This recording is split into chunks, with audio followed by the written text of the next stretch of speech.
પરસોત્તમ ગુધર્મલ પમનાણી બિલકુલ નથી, બહુ તકલીફ છે બધાને. આમાં કરજ કરીને માણસને નિશાળમાં છોકરાને ભણાવવું પડે છે, કા નિશાળમાંથી ઉઠાવવું પડે છે. આ પોઝિશન છે રાજકોટ શહેરમાં. આ તકે વહેલામાં વહેલા તકે સ્કૂલ ચાલુ થાય એવી આપણી માંગણી છે. જો આવું થશે તો બધા માટે સારું થશે. સરળ અભિયાન છે, મારા એકલા માટે નથી, બધા માટે છે. બધાને કામ થવા જોઈએ. નાના માણસોને બહુ ખૂબ જ તકલીફ છે. અનેક ઠેકાણે માંગણી કરેલી છે, લિખિતમાં અરજી કરેલી છે, મુખ્યમંત્રીને બધા લખેલ છે, પણ આજ સુધી કોઈ જોબ મળેલ નથી. અમારી ખાસ આજના દિવસે એક જ રજૂઆત છે. રાજકોટ શહેરમાં સરકારી શાળા ધોરણ 9 થી 12 ની અંગ્રેજી માધ્યમની એક પણ નથી. તો આજના સમયમાં અંગ્રેજીનો જમાનો છે, અંગ્રેજી શિક્ષણનો જમાનો છે. તો આજના સમયમાં કેવી રીતના બાળક આગળ વધશે અંગ્રેજીમાં, સામાન્ય વર્ગના બાળકનું શું થશે, આમાં કેવી રીતના આગળ વધશે ગુજરાત, કેવી રીતના આગળ વધશે ભારત. તો અમારો ખાસ મુદ્દો આ જ છે. સાહેબ, રાજકોટ શહેરમાં જોવા જઈએ ને તો રાજકોટ શહેરમાં અમે ડેટા મેળવેલો છે. રાજકોટ શહેરમાં ગ્રાન્ટેડ શાળામાં માત્ર ને માત્ર 4 શાળા અત્યારે કાર્યરત છે. હવે 4 માંથી એક શાળા તો બંધ થવાના આરે છે, અને એક શાળા છે તો ઓનલી ફોર ગર્લ્સની છે. પાછળ વહીથી 2 શાળાની વાત કરીએ તો 2 શાળા જે છે તો એ 2 શાળામાં એડમિશન મેળવવું બાળક માટે ખૂબ જ મુશ્કેલ છે. એમાં સંખ્યા જેટલી હોય છે કે એમાં એડમિશનનો વારો બીજા બાળકોનો આવતો જ નથી. તો આમાં હવે પ્રશ્ન એ છે, તો સામાન્ય વર્ગનો બાળક જે છે તો એ આગળ વધશે કેમ? એક સામાન્ય પરિવારનો માણસ જે કાપડની દુકાનમાં કે XYZ ની દુકાનમાં કે મજૂરી કરીને ગુજરાન ચલાવતો હોય, તો એવા બાળકનું ભવિષ્ય શું છે?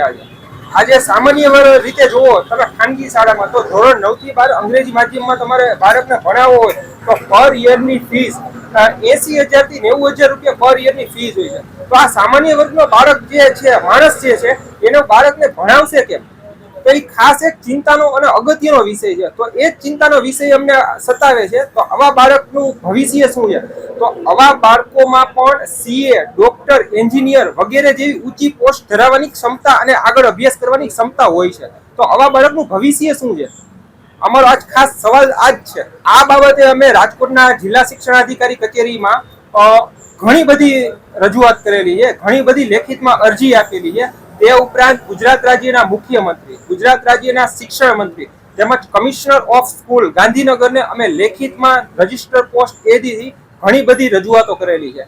આ ઉપરાંત CMO ના પોર્ટલ ઉપર પણ અમે વ્યક્તિગત ઘણી બધી રજૂઆતો કરેલી છે. અમારી એક જ માંગણી છે, વહેલામાં વહેલી તકે રાજકોટમાં 20 લાખથી વધારેની વસ્તી છે, તો વહેલામાં વહેલી તકે રાજકોટને વધારેમાં વધારે પ્રમાણમાં સરકારી ઇંગ્લિશ મીડિયમની ધોરણ 9 થી 12 ની શાળા મળે, જેથી કરીને બાળકનું ભવિષ્ય આગળ વધે.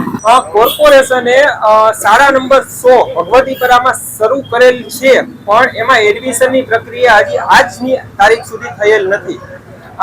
કોર્પોરેશને આ શાળા શરૂ કરેલી છે ભગવતીપરા વિસ્તારમાં, તો એમાં એનું સ્ટ્રક્ચર કમ્પ્લીટ થઈ ગયું છે, પણ હજી એમાં એડમિશનની પ્રક્રિયા શરૂ જ નથી કરી. અને આ શાળા જે છે એ ભગવતીપરામાં શાળા છે. તો રાજકોટનો આખો ક્રાઇટેરિયા વિસ્તાર ખૂબ જ મોટો છે.